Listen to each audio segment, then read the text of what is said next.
ఈ వీడియో ప్రతి ఒక్కరికి షేర్ చేయండి. లక్ష్మణుని కంటే గొప్పోడు ఎవరు అని చెప్పేసి మీరు అడిగితే నేను నిర్మొహమాటంగా చెప్తా, భరతుడు.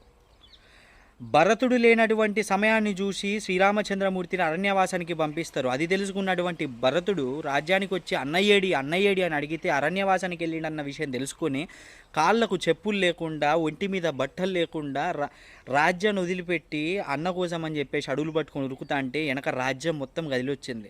అన్నను అక్కడ చూస్తాడు. సుగంధ ద్రవ్యాలతో సువాసనలు విరజిల్లాల్సినటువంటి మా అన్న శరీరము మట్టి కొట్టుకపోయింది ఒళ్ళంతా. అలాగే పాదరక్షలు కరెక్ట్గా లేవు.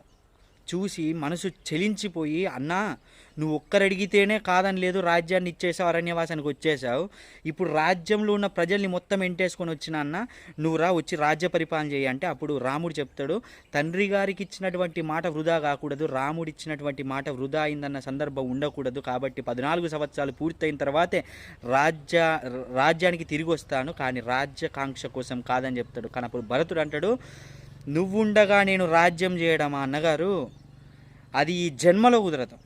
కాబట్టి ఇవన్నీ విన్న తర్వాత భరతుడు ఏం నిర్ణయించుకుంటాడంటే అన్నగారి పాదరక్షలను తీసుకుపోయి సువర్ణ సింహాసనం మీద పెట్టి రాజ్య పరిపాలన చేస్తాడు 14 సంవత్సరాలకి. అంతకి ఒక్క గడియ లేట్ అయినా కానీ ఆత్మార్పణ చేసుకుంటానని చెప్పేసి అన్నకు శపథం చేసి చెప్పుల్ని తీసుకుపోయినటువంటి మహా సహృదయుడు భరతుడు.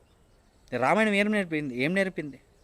రామాయణం ఏం నేర్పింది? ప్రేమ, బంధాలు, ఆప్యాయతలు ఎలా ఉండాలి, అన్న పట్ల తమ్ముడి పట్ల అన్న అంకిత భావం ఎలా ఉండాలి, ఇలాంటి విషయాల గురించి కాదా. అందుకే అంటాను, రామాయణం అంతటి మహా గొప్ప పుస్తకం ఇంకొకటి లేదు అని చెప్పేసి. జై శ్రీరామ్. జై శ్రీరామ్.